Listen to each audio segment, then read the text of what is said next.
Vous vous êtes récemment dit « Je n'en peux plus de mon boss ».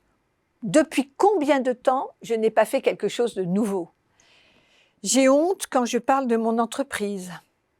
J'ai encore amélioré mon score Candy Crush ce matin au bureau. Est-ce bien normal de me réveiller en sueur en pleine nuit en pensant à mon travail? Ou encore, ma feuille de paie n'a pas varié d'un iota depuis 2 ans. C'est peut-être temps de penser à changer d'emploi.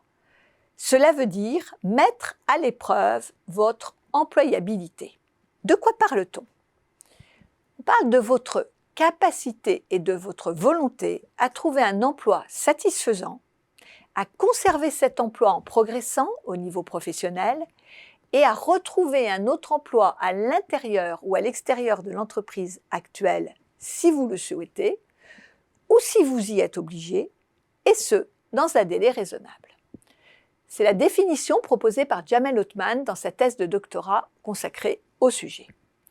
J'aime cette définition car elle introduit les notions de satisfaction, de délai, d'alternative et dépasse la dimension adaptative dans laquelle on enferme souvent l'employabilité.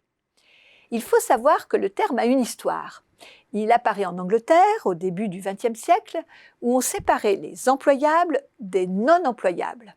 Les États-Unis de Roosevelt mobilisent le même terme avec le même sens pendant le New Deal dans les années 30. Et peu à peu, le sens évolue avec le marché du travail. C'est ainsi que dans les années 80, après la crise pétrolière, la promesse de la sécurité de l'employabilité prend la place de celle de la sécurité de l'emploi. C'est dans les années 90 qu'on remet au goût du jour l'idée du capital humain conceptualisée par Gary Becker dans les années 60, en faisant de l'éducation et de la formation des investissements que l'individu effectue en vue de la constitution d'un capital productivité inséparable de sa personne. C'est l'individu petite entreprise que chante Alain Bachung en 1994. Finalement, le CPF boucle la boucle en remettant à chaque personne l'entière responsabilité de ses choix de formation, qui ne sont pas toujours très pertinents si on en croit les dernières études. L'employabilité, c'est aussi le contexte des carrières sans frontières, nomades, non linéaires, slasheurs, des changements horizontaux et verticaux. L'important, c'est de comprendre qu'il ne faut pas attendre le licenciement ou le ras-le-bol total pour penser à son employabilité. Elle se travaille sur la durée. Il faut alors penser formation et son allié, la RAE et la VAE, validation des acquis de l'expérience. Quels sont les leviers de l'employabilité? On peut en compter 5. La flexibilité, qui se traduit par la capacité d'adaptation, la volonté d'être mobile et une prédisposition positive à changer d'emploi. C'est la motivation, celle de connaître le marché du travail, celle de se présenter, de convaincre, ce qui implique la maîtrise des techniques de recherche d'emploi. Il y a aussi le réseau. On parle beaucoup de capital social qui désigne qui on connaît. Il s'agit du nombre de personnes, mais surtout de leur capacité à porter votre projet.